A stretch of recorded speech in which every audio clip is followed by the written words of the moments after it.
Flow, le film. Bonjour à tous, je vous retrouve à bord de mon tracteur pour vous présenter une autre opération qu'on est en train de réaliser. Aujourd'hui, en cette fin d'hiver et presque printemps,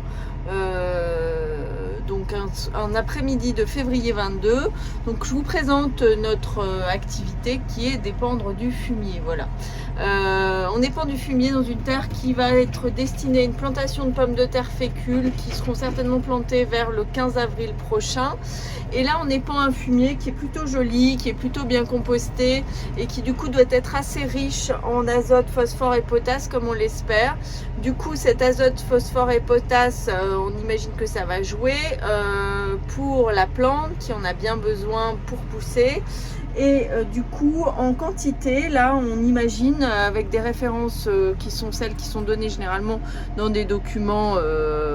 notamment de chambre d'agriculture, les références, c'est de dire qu'on aura à peu près, avec 30 tonnes hectares, on aura à peu près, on va dire, 80 unités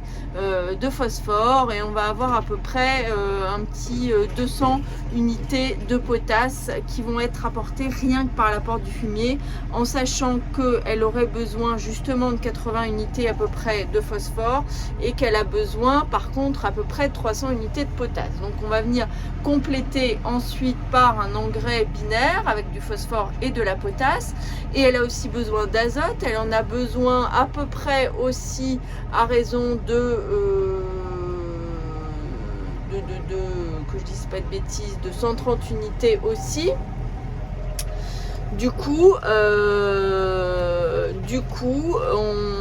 on va apporter aussi cet azote. Alors, on se dit que dans le fumier, il y en a aussi certainement en quantité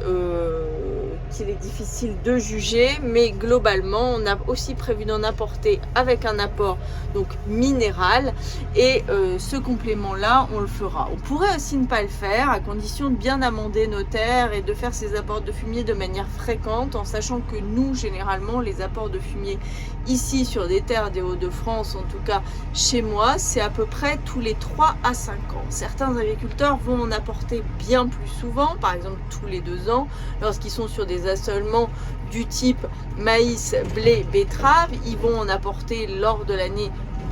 d'implantation du maïs et en N+2 aussi lors de l'année de l'implantation de betterave. Et certains vont vous dire, du coup, je peux me permettre de ne pas apporter d'engrais minéral, c'est-à-dire que je peux me permettre de ne pas avoir ces charges supplémentaires d'engrais minéral. Nous, jusqu'alors, on complète toujours par un engrais binaire et on va le faire ici aussi, donc sur cette culture de pommes de terre qui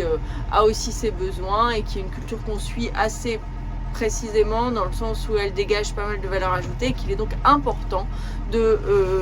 lui apporter ce dont elle a besoin pour qu'elle se développe au bon moment. Une petite particularité cette année, c'est que l'engrais, je vais chercher à l'apporter en localisé, c'est-à-dire lors de la plantation, mais ça on y reviendra lors de la plantation puisqu'on est encore un petit peu loin de cette date-là, on est à bien un mois et demi, et là on fait tranquillement, en ce 22 février 22,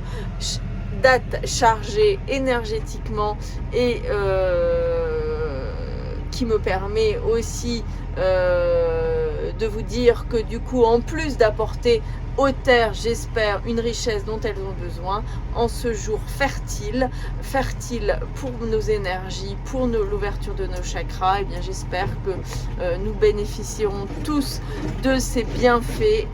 qui sont ceux que l'on essaye d'avoir et d'accueillir aujourd'hui. Voilà, je vous souhaite à tous une belle après-midi et je vous dis à très vite.